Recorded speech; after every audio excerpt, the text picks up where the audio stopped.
एबे एबे आंचलिक पाणीपाग विज्ञान केन्द्र पक्षर एक बड़ अपडेट सामना को आसी बर्तमान जहाँ सूचना मिलूँ बात्यार रूप नेला मिगजोम। यह मिगजोम केतेबेले और केबे ओडिशा उपर प्रभाव पड़ो एने आसतु जाना संपूर्ण अपडेट।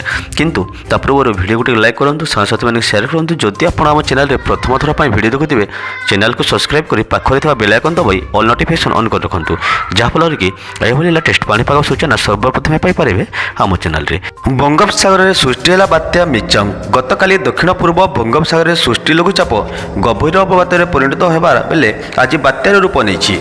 गभीर अवबात घंटा प्रति 5 किलोमीटर बेगरे उत्तर पश्चिम आड़ को गति करुच्ची। आसंता काली पूर्वाह्न दक्षिण आंध्र और उत्तर तमिलनाडु उपकूल में पहुंचवा नहीं आकलन करिछि पाणीपाग विभाग। सेहीपरि 5 तारिख पूर्वाह्न आंध्र प्रदेश नेलोर और मछलीपट्टम उपकूल छुईपे बात्या।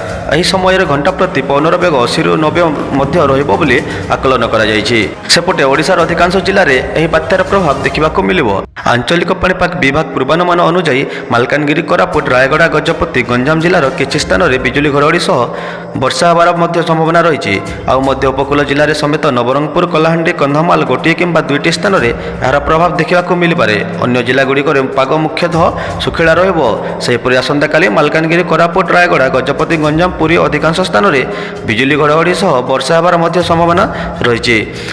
कंधमाल, नवरंगपुर, कलाहांडी, रायगड़ा, खोर्धा, जगतसिंहपुर और कटकर गोटे किंबा 2टी स्थान में वर्षा होपे। तेबे प्रबल वर्षा नहीं मालकानगिरी, कोरापुट, रायगड़ा, गजपति, गंजाम, पुरी जिला को येलो वार्निंग जारी कर जिलागुड़िक 7 सेंटीमीटर और 11 सेंटीमीटर पर्यंत वर्षा होपे।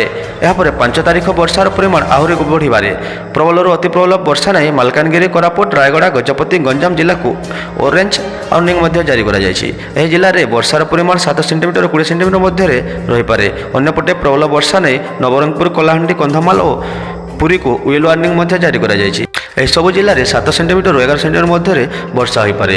यह आज पाणीपाग विभाग मुख्य खबर। जदि आपको वीडियो भल लगी वीडियो गोटे लाइक करूँ, सांगसाथी मानक शेयर करूँ। जदि आप चैनल में नुआ प्रथम थर पर वीडियो देखुए चैनल को सब्सक्राइब कर पाखे बेल आइकन दबाई ऑल नोटिफिकेशन ऑन कर रखुँ, जहाँफल कि लेटेस्ट पाणीपाग सूचना सर्वप्रथमे पाइपर आम चैनल में।